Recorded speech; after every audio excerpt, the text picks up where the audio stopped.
புறம் கூறுகிறவன் அவன் ஆத்துமாக்கள் அழிவு நடத்துறான். அது அவனை மாத்திரம் அழிக்கல, அநேக மக்கள் கடவுளத்துல வராதபடி தடைகளை செய்ய.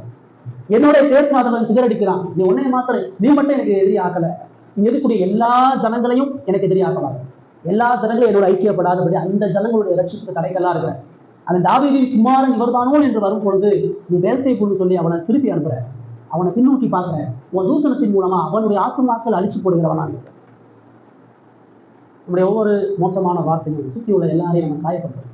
சுத்தி உள்ள ஆத்துமாக்களை நாம் ஆண்டவர்கள் நடத்துற தடைகள் வைக்கிறோம். ஒரு கிறிஸ்தவனா நம்முடைய வாழ்க்கையில நம்முடைய நாவு சுத்தமா இல்லைனா, நம்முடைய வார்த்தை சுத்தமா இல்லைன்னு சொன்னா நம்ம சார்ந்து இருக்கிற எல்லாரும் ஆண்டவர் அறியாத தடைகள் இருக்கிறோம். கிறிஸ்தவ சாட்சி அநேக நேரங்கள்ல அநேக மக்கள் மனதில் இயேசு விசுவாசிக்காம போறதுக்கான காரணம் என்ன? கிறிஸ்தவனுடைய வார்த்தையில அசுத்தம். கிறிஸ்தவன் தான் நாவை பாதுகாக்கிறது, மற்ற புறஜாதி மக்களுக்கு மத்தியில தான் நாவுல மன்னிப்பை, இறக்கத்தை, அன்பை காட்டுவதில்லை. நாவின் பட்டயத்தை ஒரு கிறிஸ்தவன் பயன்படுத்தும் பொழுது அவன் அநேக ஆத்துமாக்கள் அழிக்கிறான். அநேக ஊழியக்காரன் தான் நாவை கட்டுப்படுத்துறது, அநேக சபை மக்கள் நாவை கட்டுப்படுத்துறது, அநேக குடும்ப தலைவர்கள், கணவன் மனைவி உறவுல நாவை கட்டுப்படுத்துறது. கணவன் மனைவி கெட்டவார்த்தை போலீஸ் சொல்லப்படாம பிள்ளை எப்படி ஆண்டவர் அறிஞ்சுக்கும், பிள்ளை எப்படி இயேசு ஒரு இடத்துல வரும்.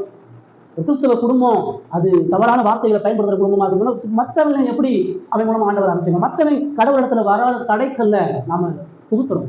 நம்ம பேசுற ஒவ்வொரு வார்த்தையும் வந்து நம்மளுக்கான அழிவு மாத்திரம் இல்லை, நம்ம பார்க்குற எல்லாருக்குமான அழிவு நம்ம செய்யும். புறம் இருக்கிறவன் ஆத்துமாக்கள் நடத்துறான்.